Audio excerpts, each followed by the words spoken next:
महिलाएं हैं, महिलाओं के समूह थे जो उस समय काफी बल दे रहे थे ये शराबबंदी के लिए, उन लोग कुछ बात कहें तो समझ में आता है।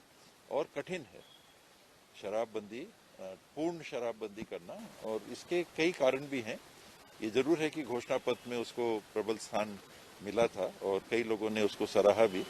कई लोग ऐसे भी थे जो शराबबंदी के पक्ष में नहीं थे।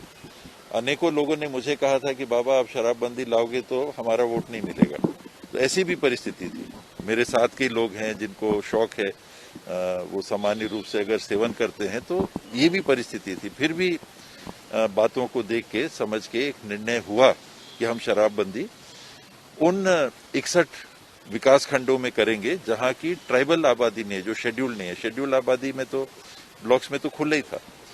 यहां आज के दिन मुझे लगता है कि बहुत कठिन होगा इसको लागू करना। गुजरात में देखिए नाम के लिए शराबबंदी है, 2 नंबर की शराब धड़ल्ले से बिक रही है, लोगों की मृत्यु हो रही है।